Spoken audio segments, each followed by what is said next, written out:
Good morning, everyone. Happy Wednesday, December 6th. Hopefully your week is off to a great start. We have two sets of verses today. Our first set is Judges 6:11 to 16. It says, Then the angel of the Lord came and sat beneath the great tree at Ophrah, which belonged to Joash of the clan of Abiezer. Gideon's son of Joash was threshing wheat at the bottom of a winepress to hide the grain from the Midianites.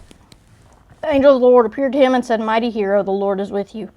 Sir, Gideon replied, If the Lord is with us, why has all this happened to us? And where are all of the miracles our ancestors told us about? Didn't they say the Lord brought us out of Egypt? But now the Lord has abandoned us and handed us over to the Midianites. Then the Lord turned to him and said, Go with the strength you have and rescue Israel from the Midianites. I am sending you. But Lord, Gideon replied, How can I rescue Israel? My clan is the weakest in the whole tribe of Manasseh, and I am the least in my entire family. The Lord said to him, I will be with you, and you will destroy the Midianites as if you were fighting against one man. And then we have Judges 7:9 through 15. That night the Lord said, Get up, go down into the Midianite camp, for I have given you victory over them. But if you are afraid to attack, go down to the camp with your servant Purah. Listen to what the Midianites are saying, and you will be greatly encouraged. Then you will be eager to attack. So Gideon took Purah and went down to the edge of the enemy camp. The armies of Midian, Amalek, and the people of the east had settled in the valley like a swarm of locusts. Their camels were like grains of sand on the seashore, too many to count.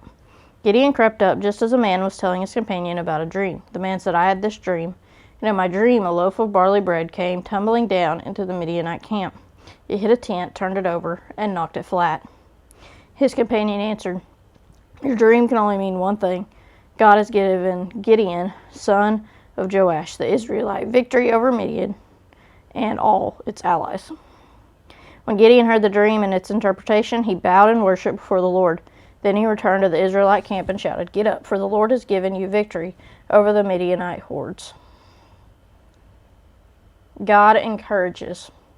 In 2005, I was a part of a team of 30 volunteers en route to Ukraine to work with Tomorrow Clubs, a network of Bible clubs sharing the hope of the gospel with children throughout Eastern Europe.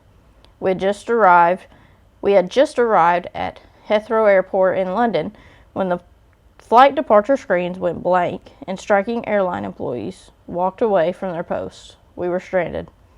Those Gideon's situation was certainly more dire. In those moments, I could relate to his doubts when the angel of the Lord announced, The Lord is with you, mighty warrior. I believed God was with us, but this was hardly an auspicious start. Over Gideon's uncertainty, God replies, Go in the strength you have. Am I not sending you? We used the time at the airport to practice skits, bond as a team, and pray together in the chapel. 20 hours later, we had rebooked a flight to Kyiv. As our bags were unlocatable, we prepared to depart the airport without our luggage, including the materials we had spent months preparing for the children. It felt as though we were heading into this camp in a place of weakness, which left us certainly dependent on God to show up. Leaving the airport, we walked through a 100,000 square foot holding area. There, like a needle in a haystack, was one team member's bag. Soon another member found his, and as we scoured the heaps of waylaid luggage, we located all but one bag. It was just the reminder we needed that this mission was not ours, but God's, and its success hinged not on our strength, but His.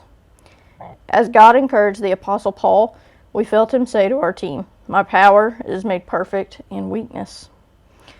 When God calls us, like Gideon, like Gideon, must go in the strength we have, relying on the God who sends.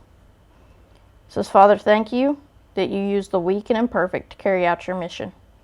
As we minister in a broken world, remind us to depend not on our own strength, but yours.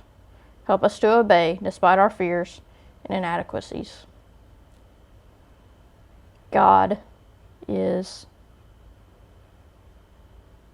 Honestly, it reminds me of the VeggieTales song, God is bigger than the boogeyman. The boogeyman could be so many different things. But God is bigger than all of them. Any trial, any tribulation, any fear, right? Anything that we face, any valley that we face, God is bigger than them all. Everyone have a great Wednesday. Continue to have a great week. And of course, go be the example.